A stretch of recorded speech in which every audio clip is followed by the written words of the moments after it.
Welcome to Hope for Anxiety and OCD, episode 77. I've been trying to do an episode for a little while on postpartum depression and anxiety because this is such a common issue in our society. And actually, as several of you know, I have a young daughter, but actually I've been trying to do this show way before I became pregnant and it just didn't work out with guests and so forth. But we have a guest today that has both personal and professional experience. So I'm super excited to interview her. This is Julie Lamb, LCSW, who's a life coach at julielambcoaching.com. Julie, welcome to the show today. Thank you. I'm so glad to be here. Yeah. Talk with us a little bit about postpartum depression. How would you define it on a basic level for people? One of the first things I want to talk about when it comes to postpartum depression is we have to understand that birth is traumatic. It is a traumatic thing that happens to your body. And yes, we can say it's normal, natural, whatever. It doesn't matter. It's still traumatic to your body. It increases all those hormones. It increases all of that adrenaline within our body. The parasympathetic nerves kind of go out of whack. And what happens is that every woman that has a child will experience some symptoms of loss, sadness, some anxiety. Everyone will experience that. However, postpartum depression and postpartum anxiety come into play when those symptoms continue, generally about 2 weeks after birth. And so the biggest thing to think about is everybody's going to have these normal feelings, but if they continue past 2 weeks is when postpartum depression and postpartum anxiety come into play. Okay. So it's got to last for at least 2 weeks? Yes. How would you say that it's similar or different to someone who's, maybe going through a major depressive episode or a dysthymia? Depression has so many different layers. And one of the things that's really fascinating about depression is that it's not a one size fits all. It's not you're sad, therefore you have dysthymia, or you are manic, therefore you're bipolar. Like it doesn't work that way. But there are certain categories that we say that would then say this is the kind of depression that you have. A major depression is essentially where for a period of a long time, you have had these feelings of sadness, of overwhelm, perhaps not being able to sleep or having no desire to do anything. And those continue. Dysthymia, you have to have that for at least a year. I mean, can you imagine? I have to feel this way for a year before I can finally say something's wrong. And the major depression tends to be a shorter period. So a lot of times people will be diagnosed with the major depression first because it's something that you can diagnose quicker, generally before 6 months when somebody's had those experiences. And dysthymia says, well, you've had these a lot longer, and this is what this looks like. Postpartum depression is just different from that because it's a quicker onset. Essentially, you have 9 months, and some people will also experience depression during their pregnancy. And unfortunately, people, meaning doctors, will tend to be like, it's just your hormones, just your body changing. Women kind of get put to the side, basically like that's not really a problem. You're just changing. And then what happens then is you may have had those feelings. And then after the baby is born, they are magnified and they're made so much bigger. And if you've ever had any depression in the past, then you're more likely to have this postpartum depression. And we're talking any. You could have seriously a week of just feeling really, really down. And then you're more likely to have this postpartum depression that will hit and it will feel even more triggering, more sadness, more overwhelm, more irritability, more feeling like you just can't get up and do the next thing. And it all is because of that one event, and that's having a baby. Yeah. It's interesting. I'm glad that you brought up the being depressed in pregnancy because I got depressed in pregnancy and I felt very isolated. Because there was all this conversation surrounding postpartum depression that I felt like a weirdo. I was like, I'm supposed to be happy being pregnant and was really struggling because I had a lot of friends and family members that either, had infertility difficulties. And I thought, well, here I am supposed to be really happy and thankful that I was able to get pregnant and give birth, but it absolutely wrecked my body, unfortunately. It's interesting that you said a little while ago birth as being traumatic, and I necessarily wouldn't have said that for myself in my situation. Although I will say that just even the process of the pregnancy and the hormones and different things really messed some things up for me. And I'm still dealing with some ongoing back issues and stuff that I'm trying to get straightened out because of the pregnancy stuff. But I think in my situation it was a little bit different because it was connected with chronic pain that was really kind of fueling that depression. I'm curious too about onset of postpartum depression. Is this something that happens like right after people give birth, or can it have a later onset, like when they go back to work, for example? It can happen later, and it can happen both. It can happen almost right at birth, and then it can happen later. Part of my story with postpartum depression is I actually have had very difficult pregnancies. When I had my first baby, my body started to shut down. And so I had to have her because it went into HELP syndrome, if anybody knows what that is. So my body was shutting down, says, you have to have this baby. I have an epidural. So it was all natural. She was about 3.5 weeks early. So she was little, the whole thing. I had this baby feeling pretty good. I will say afterwards, maybe a little bit of the blues, but then I had a significant loss. I had a brother that died about 2 weeks after the birth of my baby. And so what happened is that compounded all of those feelings. Here's this supposed to be this happiest time, which I think is a misnomer anyways, but supposed to be this happy time. And yet I'm dealing with this grief, and I'm supposed to just move forward with it. I'm supposed to just, grieve, move forward, we're fine. And what I noticed is it was about 4 or 5 months later that I went into a real deep depression. You could say, yes, it was postpartum. You could say, yes, it was because of this grief. You could say it was because I went back to work. You could give all those different circumstances. The point is that I hit that depressive wall where essentially it was like I wasn't bonding with my child. I wasn't viewing life could be any better. And all because essentially all those circumstances compounded all together. And my body said, you have to deal with this one way, and we're going to make you deal with it mentally. It's kind of how I viewed it, looking back, how I viewed it now. Wow. So it was just like, that's how it felt. It just kind of a shutdown, or like hitting a wall, and like you couldn't go forward or do the things that you need to do. I mean, there's a lot that goes into caring for a baby. It's very time consuming and it's very exhausting. Yeah, absolutely. And the thing with caring with a baby is that we all think, again, this is supposed to be the greatest time. Babies are so sweet and precious, but you have lack of sleep. You're not eating well. You're 100% focused on this little person, and forget the whole idea of taking care of yourself. Forget the idea of even having a relationship with your partner, like any of that. It suddenly becomes, I am so focused on just a survival instinct of that day to day and a survival of this infant, of this person that 100% relies on me. And that's a lot of pressure. And if you're already not taking care of yourself with sleep, with food, or even just rest, like mentally resting, it just compounds more and more and more. And then you throw in the idea that you have some depression in the past. You throw in any circumstance, job loss, financial insecurity, you throw in any of that, and suddenly our brains go, I just can't do this anymore. It's just way too much. That's when postpartum depression almost seems to flare a lot more. Yeah, this is pretty common. I think I read something like 1 in 7 women.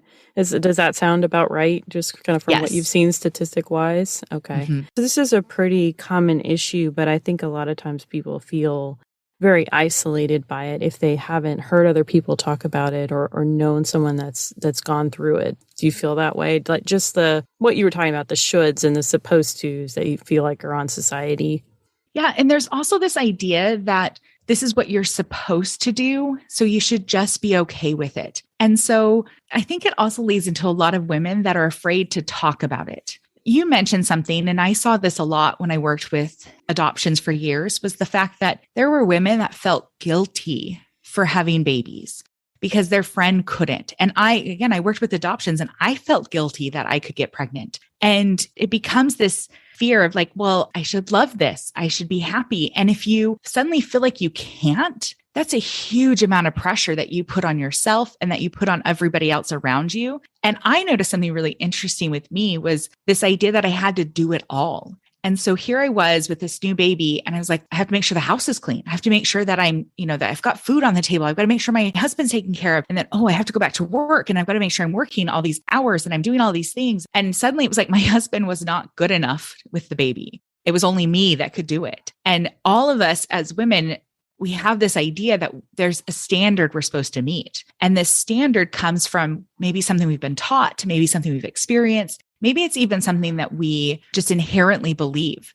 And that standard is sometimes what creates this feeling of unworthiness, this feeling of I'm not good enough. And when we feed on those feelings, that it can lead to a lot more depression. And especially that can lead to a lot of anxiety because you're not living up to that standard. Yeah, I know that was hard for me, more so when I went back to work, of handing over more responsibilities to my husband. We had like a very dramatic household shift in our world where I was at home for maternity leave for 3 months. I was doing the majority of the baby taken care of, and he was very much involved, and he would come home and spend time with her and spend whatever time we could together, so forth. But then it was like this light switch flipped. He quit his job and became a stay-at-home dad. So all of a sudden he was like primary baby caretaker and I was like full-time household provider. And that role switch was just like very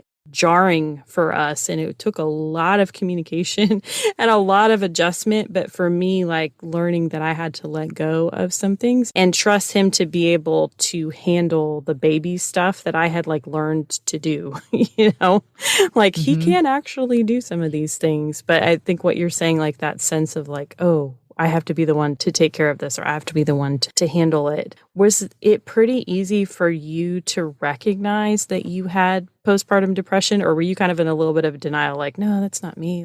I was in denial because as a therapist, I knew all the signs. I even remember before I had my baby, sitting down with my husband and saying, here's all the signs of postpartum depression. So you are aware of it. You get to know what it is. And my husband, bless his heart, was like, okay, I get it. I got it. I'll know. And this will be fine. But a lot of people think postpartum depression is just like, I want to kill my baby. That's honestly like, we're going to go that extreme. And so here I was like, no. Like if you notice I'm crying a lot, or you notice that I just feel more lethargic, I don't have a lot of energy, like those are things to watch out for. It was interesting because he was very aware of that. But I think because we had a death, that got mixed in and very confused. Oh, yeah. Like I said, he was really good at that. But what happened is that after I started to feel that way, my training kicks in. It was like, you can't have postpartum depression. You're not allowed to have postpartum depression. So here's what you need to do. And I remember trying to tell myself, do this, this, this, this. And of course, none of that worked. So I was still feeling really off. And I was like, well, I'll go talk to a therapist. I went and talked to, it was not a good therapist. I went and talked to a therapist who basically was like, you've just had a lot of things going on. Just make sure you get some rest. Make sure you let your husband do things, whatever. And it wasn't helpful because on the way home, I could acknowledge that I had postpartum depression and he missed it. I feel like many times we as women, we think we know something is wrong, but we almost discount it. Like I discount it because, well, I'm qualified. I should know better. Mm-hmm. But I also discounted it because it didn't seem as severe as what I had thought it should look like. And it wasn't until somebody actually did discount it that I was actually able to say, okay, wait, maybe there is something going on here. And I think many women go to their doctor afterwards and the first thing they ask them is like, do you want to hurt the baby? And like, no, I never want to do that. Okay, then you're fine. I just want to tell you what my doctor asked me 6 weeks after I had the baby. Literally, this was the question and this was the tone. You're not depressed, are you? And I was just like, I'm smacking my forehead, as a mental health professional. I'm like, that is not how you ask somebody. And funny enough, the pediatrician's office, I feel like, has been much more sensitive and has given me a questionnaire like every time that I've gone in there. But, if somebody says, well, you're not depressed, are you? I mean, then you feel like, well, what if I was? Like, would I want to open up about that right now? Would I want to tell you if I was? Of course not. So. I'm not going to open up. Yeah, that was an interesting response. Let's talk about anger connected to postpartum depression, because maybe that's a sign that sometimes people don't necessarily see as being connected. And anger can be really connected to depression. Absolutely. And anger, a lot of times are like, well, that's just something that happened to you that made you mad. And they don't actually recognize that there's sometimes a rage. And that's what that anger tends to feel like in postpartum depression, is just this idea of I'm yelling, I'm screaming. You may not want to hurt anybody, but you just feel, like I said, this intense rage going on. And that is an irritability. And the funny thing is that people will say, well, you just need to go get some sleep, or you just need to go relax or something. yes, sleep is vital and important. And I want to know any new mom that gets sleep, but it's more than that. It's the fact that I want you to imagine all these pressures, all these feelings, all these thoughts being put into a kettle, and they are just put pressure upon pressure upon pressure. And then you have a doctor saying you're not depressed or you're not anxious or you're not whatever. And you're inside, you're bubbling and you're just thinking, what I am. Like, you don't understand. And it just feels like it's exploding. And what's interesting is that if you have experienced ever some postpartum anger, you will most likely experience it every pregnancy after. And people don't think that. They're like, no, you can overcome it. But realistically speaking, when your body naturally holds that, it almost associates that with every next pregnancy. I had a client that came to me specifically while she was pregnant and said, I've had postpartum anger and I need to know how to deal with it now, because I don't like who I was. So we worked with some very specific tactics that helped with anger that would also help her as a new mom. And it was interesting. She went to her husband. She says, here's what I'm going to do. And she messaged me after she had the baby. She's like, I have to just tell you, my anger, yes, it's there, but because I can acknowledge it and it's safe to say, it just doesn't feel like it's overwhelming. It doesn't feel like that rage that's going to come out and just explode at any moment. She's able to say, I'm angry and it's okay that I'm angry. And these are the things that I do with it. And I think that's, yes, anger is definitely a part of all of that. Yeah, that's really good. How did you get the help that you needed?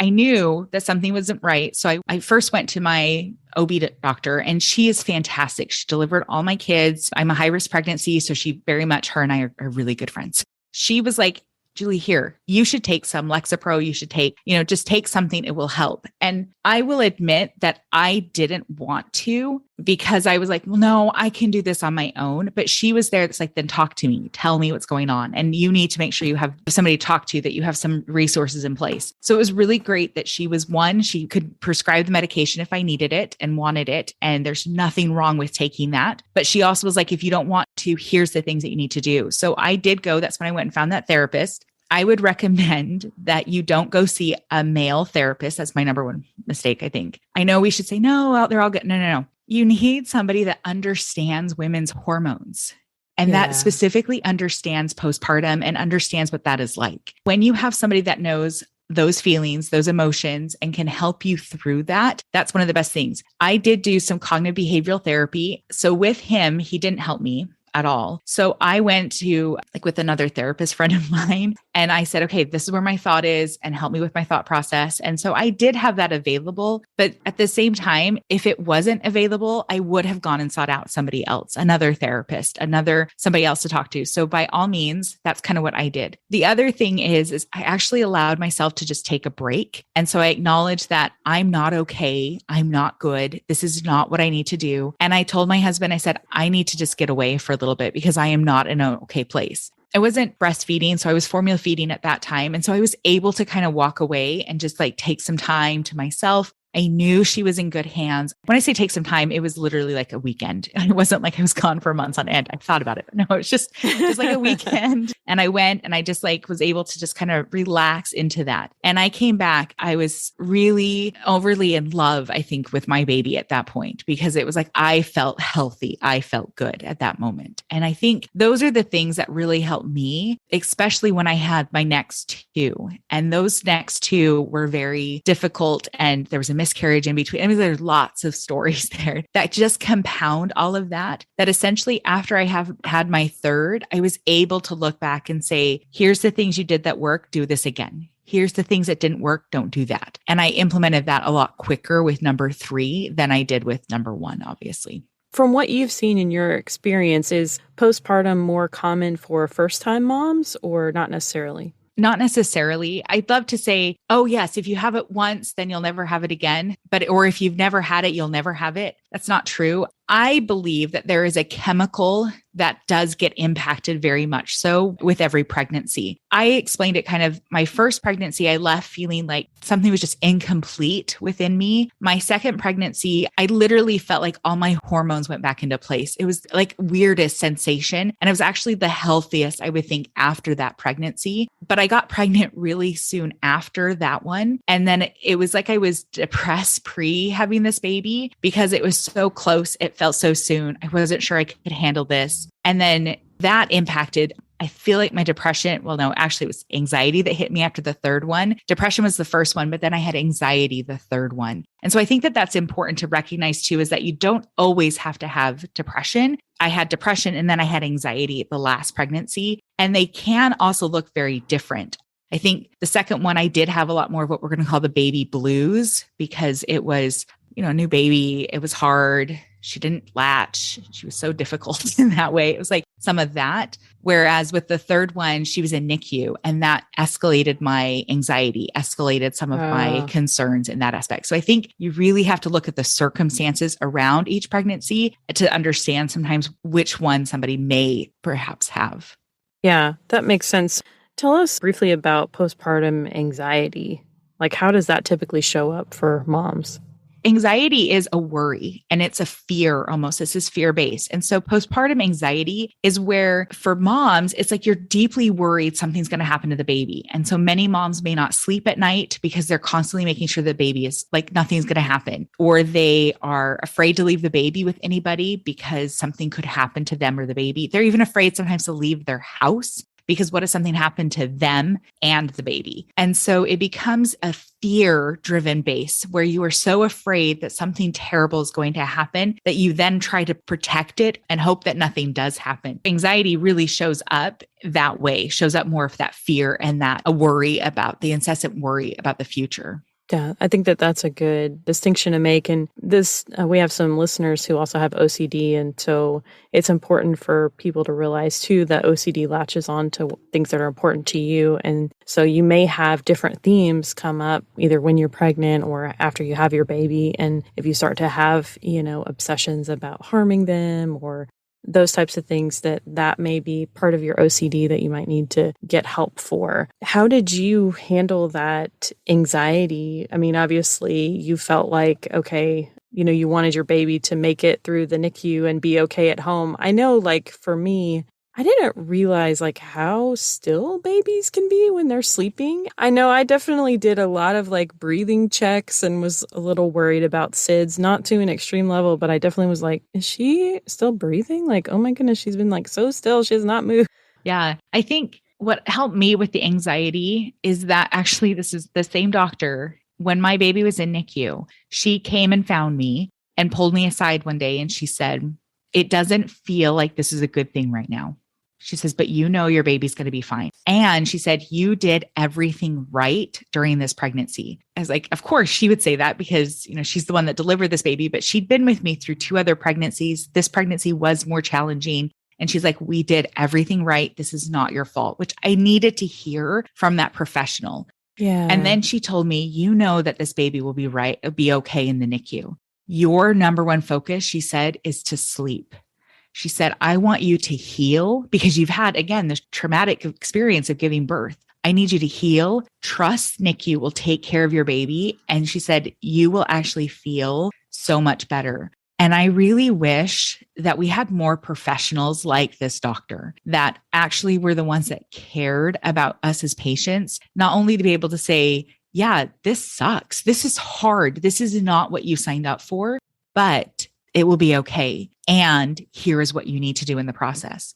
I cried every single day when I had to leave the hospital, but my husband was so good because she also pulled my husband aside and said, you make sure she sleeps. And so I would get home and that was my job, was to just go sleep. He took care of the other 2 and he's like, you just go take a nap. You just go to sleep and then we will get there as early as you need in the morning. And during the day, I would have all the anxiety. They'd be like, are my other 2 okay? And I lived an hour from the hospital as well. So it was like those things compounded. And I just remember as soon as I could bring her home, I was grateful that I'd had the rest because I knew it was like blessing in disguise where I was able to get this rest where I could heal from giving birth. And then I was able to bring this baby home. And then I was able to know that she was okay and she could breathe and it was fine. It was interesting though, because she had one episode where I think like I felt like she struggled.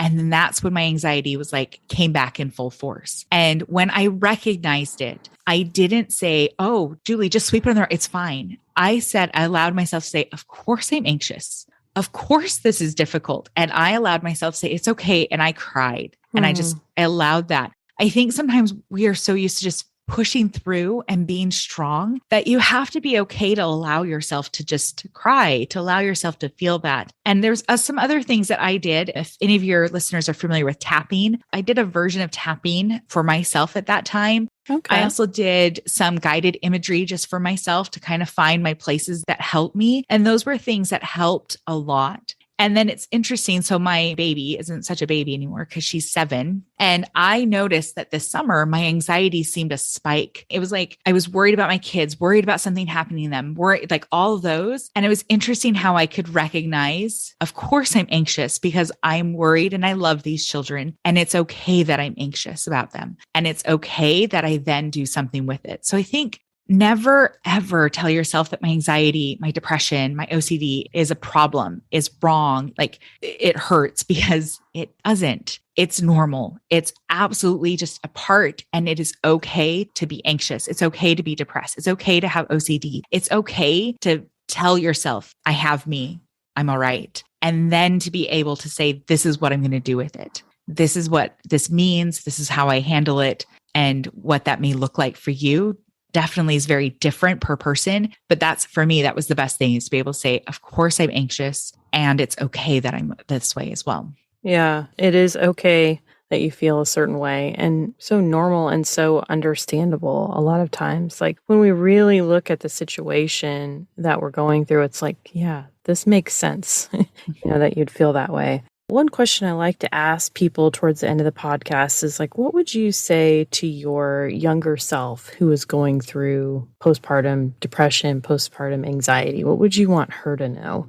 I'd want her to know that, one, this was completely normal. Even though we have those, 1 in 7 will have postpartum, about 50 to 75% will experience some sort of baby blues. So that's definitely more than half. All of us will experience those feelings. Not only is that normal, but it's also a sign that everything has gone right. And I wish that I had told my younger self that even though the pregnancy felt like none of it went right, the delivery, none of it went right, like nothing happened the way that it was supposed to happen, everything went right. And that it was okay for me to take a step back. It was okay for me to not have to do it all. It was okay for me to acknowledge that this could be somebody else's responsibility or something else somebody else could help me with. I didn't have to do it all. And I think that would have been the advice I wish that I had gotten then. Yeah, good. Thank you so much for sharing your personal story and your professional experience with postpartum depression and anxiety. I think this is hopefully going to be a really helpful show for people. Thank you. I love talking about this, so I'm hoping that this will help others as well. I really feel like this is one of those you are not alone type episodes, and I love that. If you are struggling with postpartum depression or anxiety, please reach out and get the help that you need, whether that's medication, therapy, support group, friends, spiritual counsel, whatever that is. Just make sure that you reach out and get the help that you need. If you like this episode or found benefit from it, let us know. You can always contact us on hopeforanxietyandocd.com. There's a contact form at the bottom of the front page of our website. Thank you so much for listening. Hope for Anxiety and OCD is a production of By the Well Counseling. Our show is hosted by me, Carrie Bach, licensed professional counselor in Tennessee. Opinions given by our guests are their own and do not necessarily reflect the views of myself or By the Well Counseling. Our original music is by Brandon Mangrum. Until next time, may you be comforted by God's great love for you.